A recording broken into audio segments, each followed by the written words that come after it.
আমি আজকে আপনারা যারা দেখছেন যে করছেন তারা হয়তো পাবেন নিয়ে যাবেন সেখানে যাওয়ার পরে হয়তো আগে কাস্টমার চেক করে রাখছে আমি তো মাসুদ দেব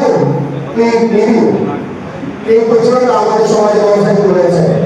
এখান থেকে আমাদের হয়ে আসতে হবে এবং যারা এই বাসগুলো নিচ্ছেন তারা এই সুবিধা নিচ্ছেন তারা আসলে ভোটারকে ব্যবহার করছেন কিনা সেগুলো খোঁজ রাখা সময় দেন।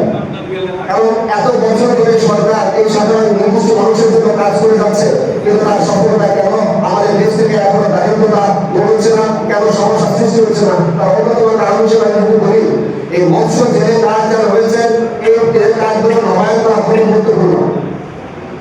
এই নবায়ন না করার ফলশ্রুতিতে যেটি হয়েছে 2 বছর আগে 5 বছর আগে যে কাজ রয়েছে সেই কাজ এখনো বিদ্যমান, অথচ দেখা যায় সেই তালিকা আছে, সেই জায়গায় এখন সৌদিতে আছে, মালয়েশিয়ায় আছে, কিন্তু সে এখনো যে জায়গায় চালু হচ্ছে। তাই আমি বিশেষ করে বলবো প্রতি বছর এই জেলে কাজ যারা রয়েছে তাদের নবায়ন করতে হবে এবং প্রকৃত জন্য উপকার পৌঁছে করতে হবে। এবং এক্ষেত্রে সরকারের যারা দায়িত্ব পালন করে নিম্ন স্তরে থেকে শুরু করে বিশেষ করে ইউপি চেয়ারম্যান ইউপি মেম্বার এদের একটা অংশ থাকে যারা তালিকা প্রস্তুত করে থাকেন, এদের আসলে মামা চাচা খালু ভাতিজা এই কথাটা বাদ দিতে হবে। একটা সুযোগ আছে, আমার ভাতিজা একটু দরিদ্র আছে, আমি আমার ভাতিজাকে একটা কাজ করে দিয়ে দিলাম, এই কথা থেকে বের হয়ে আসতে হবে। যদি এই কথা থেকে আপনারা বের হয়ে আসতে না পারেন তাহলে সরকার যে উদ্দেশ্য বা লক্ষ্য নিয়ে যে অর্থগুলো ব্যয় করছে সেটুকু কাজে আসছে না, কাজে আসবে না। আমাদের মাননীয় সংসদ সদস্য এখানে আছেন, আমি তার কাছে শুনেছি সরকারের যে প্রকল্পগুলো এখানে দেওয়া হয় সেই প্রকল্পগুলো যেন যথাযথভাবে এটি মনিটরিং এর মাধ্যমে উপকার ভূমিকা পাচ্ছে কিনা, তাদের হাতে দিয়ে বোঝাচ্ছে কিনা এটি নজরদারি রাখার জন্য। এটি যদি আমরা করি তাহলে সুন্দর বাংলাদেশ, দারিদ্র্যমুক্ত বাংলাদেশ, সোনার বাংলাদেশ গড়া সম্ভব।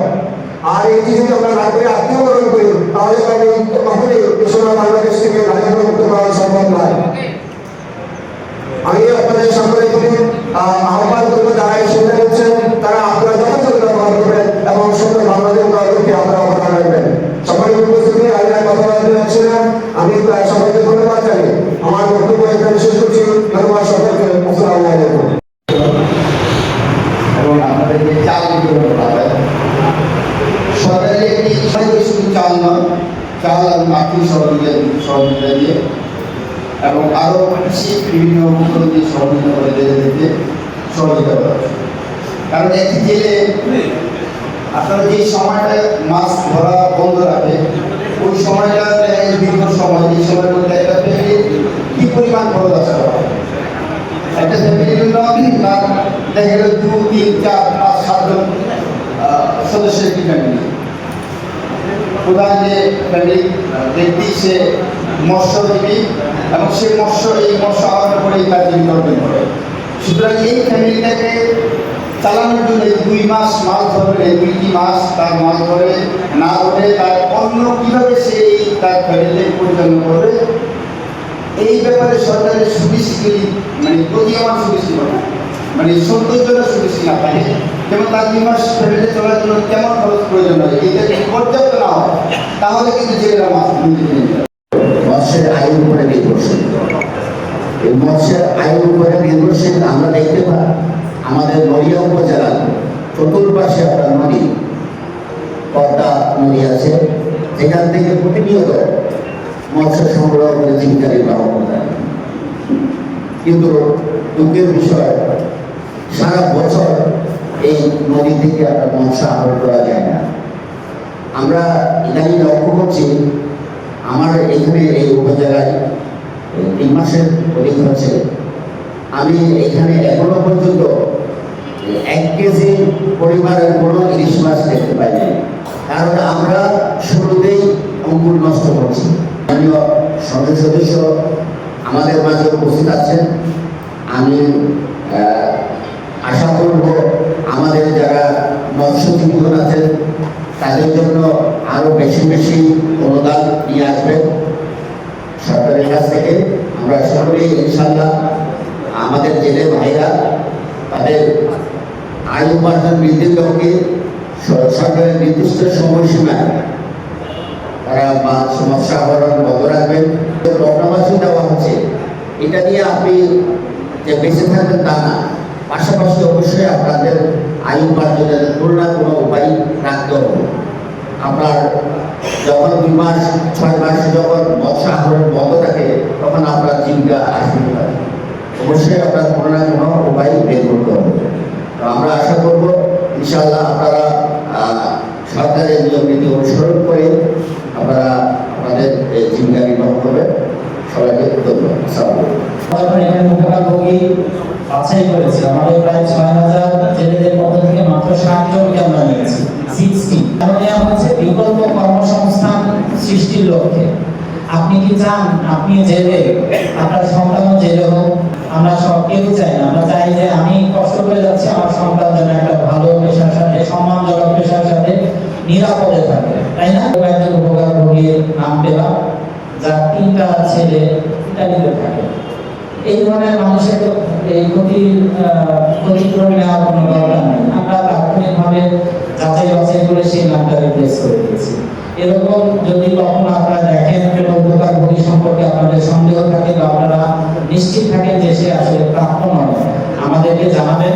আমাদের কাজ হচ্ছে যথাযথ উপকারভোগীর কাছে এই ক্ষতিপূরণটা পৌঁছে দেওয়া। আপনারা আমাদেরকে জানাবেন। আমি আপনাদেরকে এখানে সকাল থেকে আপনারা কষ্ট করে এসেছেন, আপনারা দেখেছেন নিজের গরুটাকে, যেরকম আমাদের অংশ কর্মকর্তা বলেছেন যে নিজের গরুটাকে সন্তানের মতো করে লালন পালন করবেন, অবশ্যই এখান থেকে আপনি ভালো আউটপুট পাবেন। এখন হয়তো যেখান থেকে এসেছে সেখানে হয়তো অযত্ন অবহেলা ছিল, দেখতে খারাপ মনে হচ্ছে, কিন্তু আমরা আমাদের প্রাণী সম্পদ অফিসারের সহযোগিতায় প্রত্যেকটা গরু চেক করিয়েছি, জ্বর আছে কিনা, কোনো স্কিন ডিজিজ আছে কিনা, বড় কোনো মতো মনে করবেন, দেখবেন আপনারা এইটার থেকে একটা ভালো আউটপুট পাবেন। আমাদের মাননীয় এমপি মহোদয় যেটা বলেছেন যে অত্যন্ত মানবিক কিছু উদাহরণ দিয়েছেন যে আপনারা এই প্রাণীকে প্রাণী মনে করবেন না। আমি আপনাদেরকে আন্তরিকভাবে কৃতজ্ঞতা জানাই।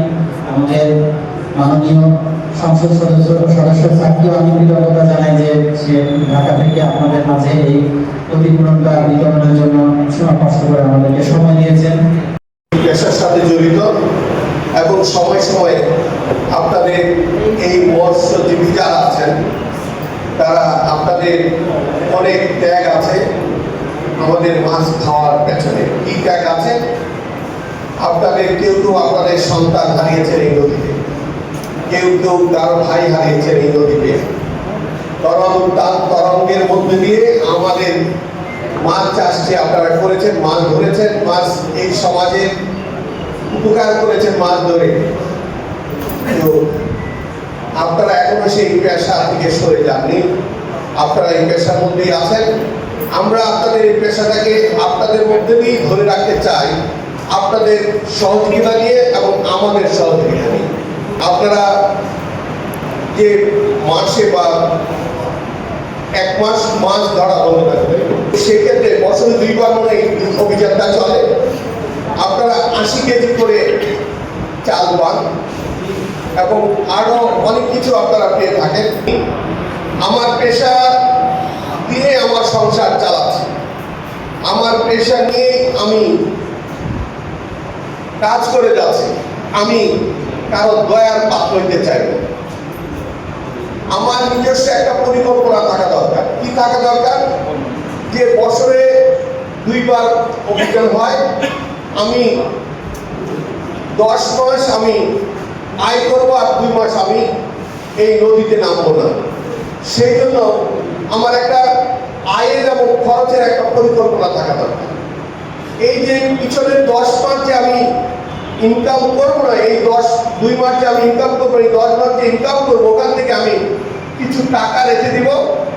আমি এই কাজের জন্য, যেমন আমি তখন মাছ ধরতে যেতে পারবো না, আমার সংসারটা যাতে স্কুল চলে, সেরকম একটা পরিকল্পনা থাকা দরকার।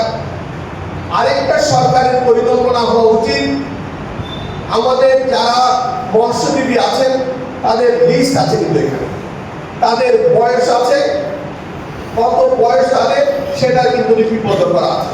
এখন সুরেন্দ্রপুরে ইন্ডাস্ট্রি নাই, খুব সামান্য 10-15 হাজার জেলেদেরকে কাজে লাগানোর মতো কোনো ইন্ডাস্ট্রি এই অঞ্চলে নেই।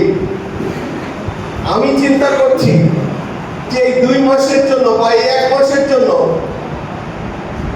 বিভিন্ন অঞ্চলে ফ্যাক্টরিতে কাজ করা হয়, যে 400-500 করে যদি একটা ফ্যাক্টরিতে কাজ করানো লেবারের একদম শ্রমজীবী মানুষের মতো যদি কাজ করা হয়, তাহলে সরকার যেটা অনুদান দিয়েছে, অনেকে মাথা উঁচু করে দাঁড়ানোর জন্য যে আমি সরকারের অনুদান নিব না, আমার শারীরিক শক্তি আছে, আমি কাজ করে উপার্জন করে আমার পরিবারকে আমি চালাবো, আমি কারো দয়ার পাত্র হব না।